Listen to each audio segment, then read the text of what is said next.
የብዙ ስውራንን ገድል የጻፉ ለምግብና ለእንቅልፍ ጊዜ ያልነበራቸው አስደናቂ አባት። እንኳን አደረሳችሁ። ስንክሳር ዘወርኀ ታኅሣሥ 7 አንድ አምላክ በሆነ በአብ በወልድ በመንፈስ ቅዱስ ስም ታኅሣሥ 7 በዚች ቀን በአባ መቃርስ ገዳም በደብረ ሲያት የሚኖር አባ ዳንኤል አረፈ። ይህም አባት አባ ዳንኤል ስሟ አንጣሊዮስ ትሰኝ የነበረች ንግሥት በጥሪቃን የገነዛት ነው።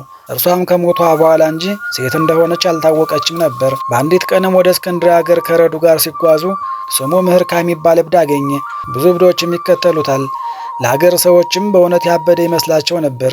አባ ዳንኤልም እጁን ይዞ ወደ ሊቀ ጳጳሳቱ ወስዶ ትሩፋቱን ተጋድሎውን ነገረው። እንዲነግራቸውም ባማሉት ጊዜ ከዝሙት ጦር በመሸሽ ራሱን እብድ እንዳስመሰለ ነገራቸው።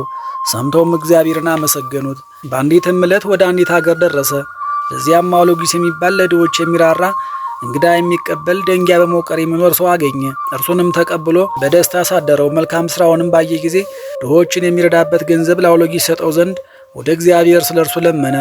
ጌታችንን በሕፃን አምሳል ተገለጠለትና ገንዘብ ባገኘ ጊዜ ጠባዩ እንዳይለውጥ አንተ ትዋሰዋለህን አለው። አባ ዳንኤልም አዋሰዋለሁ አለ። እዚያም በኋላ አውሎጊስ በድስት የመላ ወርቅን አግኝቶ ያንን ይዞ ወደ ንጉሥ ሄዶ የጭፍራ አለቃ ሆኖ ተሾመ። ጠባዩን እንደለወጠ አባ ዳንኤል ሰምቶ ሊመክረውና ሊገሰጸው ሄደ። የአውሎጊስ ወታደሮችም ለመሞት እስኪደርስ ድረስ ደበደቡት። በዚያም እያዘነ ሳለ ያ ሕፃን በሕልሙ ታየው። አባ ዳንኤልንም ለምን በሌላ ሰው ነገር ገባ ብሎ እንዲሰቅሉ ታዘዘ። ከዚያም በኋላ እመቤታችን ቅድስት ድንግል ማርያም መጣ፣ ለሕፃኑ ሰገደች። እግሮቹንም እየሳመች ስለ አባ ዳንኤል ለምና ከስቅለት አዳነችው። ከዚህም በኋላ ሌላ ንጉሥ በነገሰ ጊዜ አውሎጊስን ሊገድለው ፈለገው። ያን ጊዜም አውሎጊስ ሸሸ። ወደ አገሩም ደርሶ ወደ ቀድሞ ስራው ተመለሰ። በአንዲት ቀንም በሌሊት በበረሃ ውስጥ በጨረቃ ብርሃን ሲጓዝ በተራራ ላይ ተቀምጣ ሴትን አገኘ። ጠጉሯም ስጓን ሁሉ ሸፍኗል። እየተጋደለችም 38 ዓመት የኖረች ናት። ከዚህም በኋላ በአንዲት ዕለት የሊዮንን ደብዳቤ ሰዎች አምጥተው በሕዝቡ ፊት አነበቧት። አባ ዳንኤልም ዘሎ የሊዮንን ደብዳቤ ነጥቆ ቀደዳትና ቄልቄዶን ሃይማኖት የተወገዘ ነው አለ። ወታደሮችም አይተው ደበደቡት፣ ከገዳሙም አሳደዱት።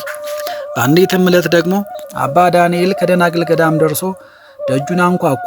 አባ ዳንኤልም እንደሆነ አውቀው ከፈቱለትና በደስታ ተቀበሉት። ከእነርሱም አንዲቷ ራሷን እብድ አስመስላ በደጅ የምትተኛለች። ስለ እርሷ መመቷን ጠየቃት። እርሷም እብድ ናት አለችው። እርሱም መስተጋድሊት ቅድስት ሴት እንጂ እብድ እንዳልሆነች ነገራት።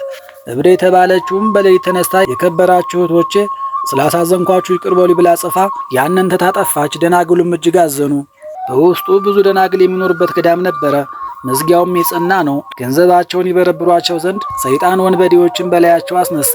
የወንበዴዎች አለቃም በመራቀቅ በራሱ ላይ ቆብ አድርጎ አባ ዳንኤል አምሳያ ለብሶ ደጃፋቸውን ሄዶ በማንኳኳት አባ ዳንኤል ነኝ አለ። አይተውም ከፈቱለት። በደስታም ተቀብለው እግሩን አጠቡትና ስለ በረከት የእግሮቹን እጣቢ በየፊታቸው ረጩት። ከውስጣቸውም አንዲት ዕውር ነበረች። ውሃው ሲነካትም ዓይኖቿ በሩላት። ደናግሉም አንተ አባ ዳንኤል ንዑድ ክቡር ነህ አሉት። የሽፍቶች አለቃም አይቶ ደነገጠ። ተጸጽቶም ከአባ ዳንኤል ዘንድ ሄዶ መንኩሶ የሚጋደል ሆነ። እረፍቱን በቀረበ ጊዜ የእግዚአብሔር መልአክ ነገረው። ጥቂት ጊዜም ታመመ። ክብር ይግባውና ወደ ጌታችን ኢየሱስ ክርስቶስ ጸለየና በሰላም አረፈ። ለእግዚአብሔር ክብር ምስጋና ይሁን። እኛንም በዚህ ጻድቅ ጸሎት ይማረን፣ በረከቱም ከእኛ ጋር ትኑር ለዘላለሙ አሜን። በዚች ቀን የብጽዕት ዲዮጥርስ መታሰቢያ ነው። እግዚአብሔርም በጸሎታ ይማረን ለዘላለሙ አሜን። በዚችም ቀን ለታወቀች እሷ ለተባለች ገዳም አበምኔት የሆነ የሚጋደል ቅዱስ አባት አባ ማቴዎስ አረፈ። ይህም ቅዱስ ከታናሽነቱ ጀምሮ በፈሪሃ እግዚአብሔር ጸንቶ ያደገ ነው። ከገዳማትም በአንዱ መንኩሶ በጾምና በጸሎት ተወስኖ የሚጋደል ሆነ። በገዳሙም ውስጥ ራሱ መኖሪያ ሰራ። ደቀ መዛሙርቱ አባ ሰራቢዮንና አባ ህድራ ስራውን ተጋድሎውን ታምራቱ እንደተናገሩ መረብንም በመስራት ሽያጩን ለድሆች ይመጸውታል። እነርሱም እንዲህ ብለው ተናገሩ። በአንዲት ዕለት ከማደሪያው በውጭ ተቀምጠን ሳለ በማደሪያው ውስጥ አንዱ ከሌላው ጋር እንደሚነጋገር ሆኖ ቃልን ሰማን። በገባንም ጊዜ ከእርሱ በቀር ያገኘነው የለም። አባታችሁ ነይ በውጭ ሳለን ካንተ ጋር ሰው እንደሚነጋገር ድምፅ ሰምተን ነበር። በገባን ጊዜ ግን ካንተ በቀር ያገኘነው የለም አልነው። በብዙ ትሕትና እንዲህ አለን። ልጆቼ ሆይ የምትጠብቀኝን የሞት ጻርና ስቃዮችን ለነፍሴ በማሳሰብ የኃጢአቴን ብዛት አስቤ ከራሴ ጋር ተነጋገርኩ። ለድሃ ማቴዎስ ወዮለት፣ ንጽሕናን ቅድስናን በለበሱ የመላእክት የጻድቃንና የሰማዕታት ጉባኤ አንድነት ባለበት በልዑል እግዚአብሔር መንበር ፊት ራቁትን ያቆሙታልና። እንዲህም አድርጎ የኃጥአንን ስቃይ የጻድቃንን መልካም ዋጋ ለልጆቹ አስተማራቸው። ቅዱስ ማቴዎስም በሰራት ገዳም ውስጥ ጸሎትን፣ ተጋድሎን፣ አገልግሎትን በማድረግ ጸንቶ ኖረ። ገዳሙንም በአባ ጳኩሚስ ስም አከበረ። እርሷም የታወቀች ሰሌን ያለባት ተራራ ናት። እርኩሳን የሆኑ ረቂቃን ሰይጣናትም በቀንና በሌሊት የሚያስፈራሩት ሆኑ።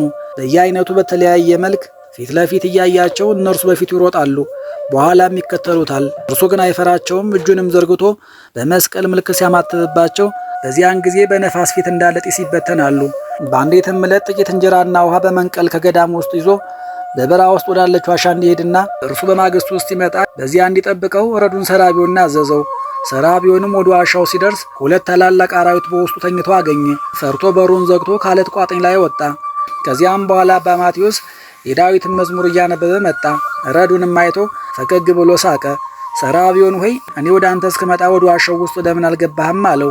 እርሱም ረዱ አባቴ ሆይ 2 ታላላቅ አውሬዎች ተኝተው ስላገኘው እነርሱን ፈርቼ አልገባሁም አለው። ንጹሐ ነፍስ ያለው የዋህ የሆነ የተመሰገነ አረጋዊም ልጄ መነኝ፣ እኔ ከእነርሱ ጋር ስኖር 12 ዓመት ሆነኝ፣ ያሳደግኳቸውም እኔ ነኝ። ይህንንም እንጀራና ውሃ እንድታመጣ ያዘዝኩ ለእነርሱ ነው አለው።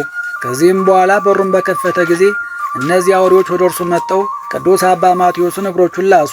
ባልንጀራዎችም ሆነውት በታላቅ መለማመጥ ተገዙለት። ያንንም ውሃ ከገንዳ ላይ አፍስሶላቸው ጠጡ። እንጀራውንም በሉ። ከዚያም በኋላ ወደ ዱራቸው ሄዱ። ይህም አባ ማቴዎስ የዜናው መሰማት በቦታ ሁሉ እስከመላ ድረስ ታምራትን እያደረገ ኖረ። በየአይነቱ በሆነ ደዌ የተያዙትንም በላዩ ባደረች በእግዚአብሔር ኃይል ይፈውሳቸዋል። ከታምራቶቹም አንዱ በአንዲት ቀን ጋኔን ያደረበት ዲዳ ሰውን ወደ እርሱ አመጡ። ቅዱስ ማቴዎስንም ባየው ጊዜ በታላቅ ድምፅ ጮሆ ሰውየውን ከምድር ላይ ጣለው። ቅዱሱን በዘይት ላይ ጸለየ፣ በመስቀል ምልክት ማማትቦ ቀባው። በዚያን ጊዜ ድኖ አእምሮ ተመለሰ። የሚሰማና የሚናገርም ሆነ። ደስም ብሎት ወደ ቤቱ ሄደ። ጨዋዎችን በመጡ ጊዜ ማዕድ ያቀርብላቸውና በሰላም በፍቅር ያሰናብታቸዋል። እነርሱም ለበረከት እያሉ ጥቂት ቁራሽ ወደ ቤታቸው ይወስዳሉ። በበሽተኞችም ላይ ባደረጉት ጊዜ ወዲያውኑ ድነው እግዚአብሔርን ያመሰግኑታል። ሁለተኛም ታምር በአንዲትም ዕለት ደም ግባቷ ያማረ ጋኔን ያደረባትን ብላቴና ወደ እርሷ መጡ። እርሷ ብዙ ጊዜ ልብሷን ትቀዳለች፣ ወደ እርሷ መቅረብ የሚችል የለም።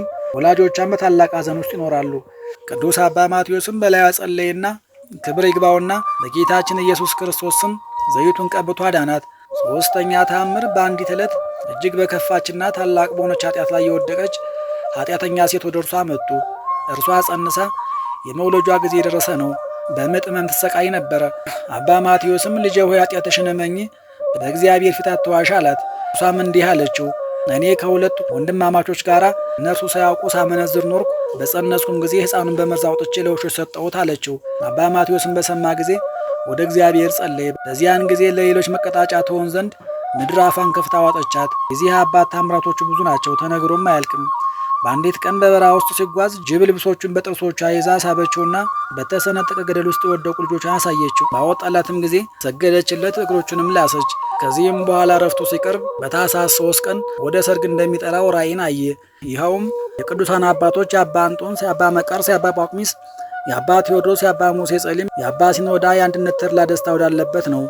እነርሱም በኢየሩሳሌም ሰማያዊት ከእኛ ጋር ትኖር ዘንድ ወደ እኛና መምጣት መልካም ነው አሉት። ብዙ አትክልቶችና ዙፋኖች ወዳሉት ታላቅ አዳራሽ ደጅማ ደረሱት። ማቴዎስ ይገባ ዘንድ የአዳራሹን ደጆች ክፈቱ የሚልን ቃል ሰማ። ከዚህም በኋላ በዚህ ወር በ7 ቀን አረፈ። 3 አክሊላትንም ተቀበለ። ለእግዚአብሔር ክብር ምስጋና ይሁን። እኛንም በዚህ ጻድቅ ጸሎት ይማረን፣ በረከቱም ከእኛ ጋር ትኑር ለዘላለሙ አሚን። በዚችም ዕለት ከእመቤታችን ቅድስት ድንግል ማርያም ክብር ይግባውና ጌታችን ኢየሱስ ክርስቶስ ከሥጋዋ ሥጋ ከነፍሷ ነፍስ ነስቶ እንደሚወለድ በከበሩ ነቢያት አፍ ለመሰበኩ መታሰቢያ ሆነ። ቅርታውና ቸርነቱ ከእኛ ጋር አይኑር ለዘላለሙ አሜን። ስሉስ ቅዱስ አብ ወልድ መንፈስ ቅዱስ አባ ጊዮርጊስ ዘጋስጫ፣ አባ ሲኖዳ፣ አባ ባውላ ገዳማዊ፣ ቅዱስ አትናቴዎስ ሐዋርያዊና ቅዱስ አግናጢዮስ ምጡል አንበሳ ደግሞ ወርሃ የበዓላቸው ይታሰባል። ለእግዚአብሔር ክብር ምስጋና ይሁን። እኛም ቅዱሳኑን አክብረን በስማቸው ምግባር ትሩፋት ፈጽመን በረከታቸው እንድንሳተፍ አምላከ ቅዱሳን ይርዳን።